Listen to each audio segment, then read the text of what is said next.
Hello everyone, it's Silas here with StayLooped Media, news with heart.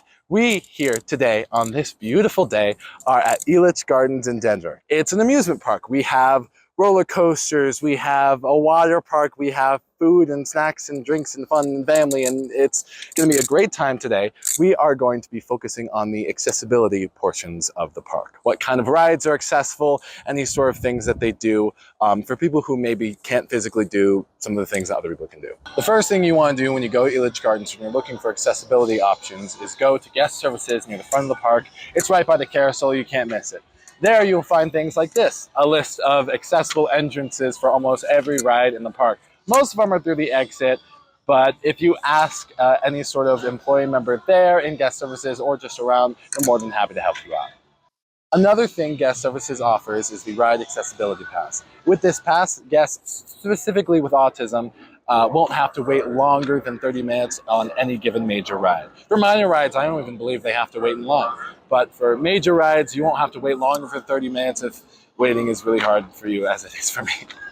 Along with additional entrances and exits, Elitch Gardens also has a wide variety of wheelchair ramps, accessible bathrooms, and employees are always happy to help out.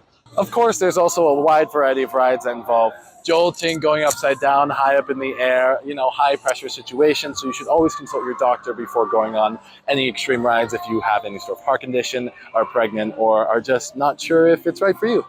Fun fact about Elitch Gardens, as well as most amusement parks, there are some rides that have physical requirements, some rides that have height minimums. There are also some rides that have height maximums. And if you've ever seen me in real life, or next to a normal sized person, you might know that I exceed some of those maximums. That just means that I have to be a lot more conscious about knowing which rides I'm going on beforehand, because even I'm not physically equipped for all of them. So there's no shame in double checking beforehand.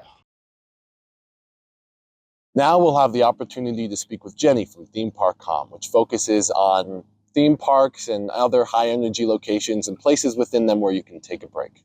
Let's get into it. Theme Park Com is an online social media presence that is trying to raise awareness and create a community around the intensity of the parks. It's there as a tool and a support and a community for people maybe that have sensory processing disorders, or maybe some type of cognitive disability like epilepsy, things that they have a lot on their minds when they go to the parks other than just enjoying the park.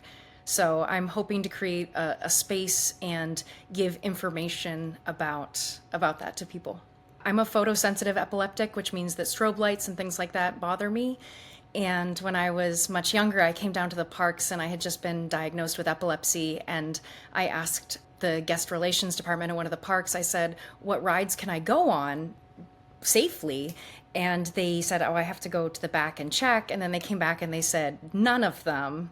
I just remember being so othered by it and so hurt by it and so scared by it too, when actually it was just they don't know if a light is out and malfunctioning and flickering. I wanted to make sure that other people didn't feel that way. And also walking around the parks and hearing people like bicker and fight, and the parks are designed to overwhelm you. Like, that's what makes them special, is that they're not reality, they're heightened. And so everything is louder. There is fake smells that are piped in. It's hot. If you're at one of the Florida parks, it's a long day. You're dehydrated.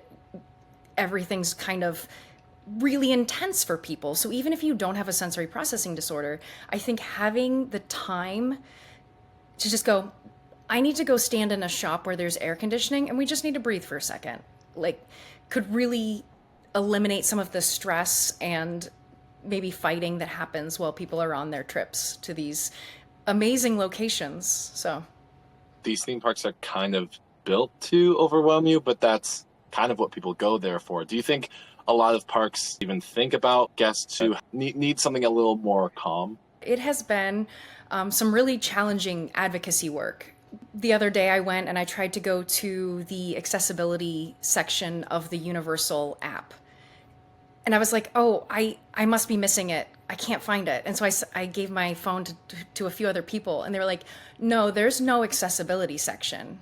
That's mind-blowing to me and really unacceptable to me as well. And I see Disney putting tabs and stuff in their app, but it's very clumsy, and I don't feel like they are asking members of the community for their input. And that says a lot to me. It says that you don't value or trust the opinions of people who are neurodiverse or have an intellectual disability or a cognitive disability. Acknowledgement, I think, is the number one thing. Just saying, hey, this can be overwhelming and that's okay. Here are 10 spots where you can go. They do pick out some spots. You can find them in the cognitive guide for Universal, which will not be through the app, but will be through their website. And Disney has a link for just disabilities in general, and they have a guide that's on there. I think that there's so many small steps that can be taken. Turning off a few speakers, because sometimes you'll find an area that's away from people and there's just a speaker blaring there and you're like, it's just unplug it. I mean, I don't know audio, but it seems like this would be an easy thing to do. What is a useful tip for individuals with disabilities when planning a trip to a theme park? Having a map that's actually helpful in the way of pointing out quiet areas, places to get away from it all, and reminders. I live in Orlando, so I can go to the parks anytime, but I can't imagine seeing everybody enjoy Disney and then coming down here and not being able to fit in with it, not to be able to enjoy it. And just kind of this concept of, these theme parks imagine dragons and aliens and wizards and all of these magical, incredible things. And the one mythical creature that you cannot imagine is me. To anyone who is watching this and that it is resonating with you, again, I know I said it before, but I just want to reiterate, there is nothing wrong with you. This is a disability, and it is very real and it is very challenging. But the disability comes between the unique, incredible person that you are and society and how they have designed systems.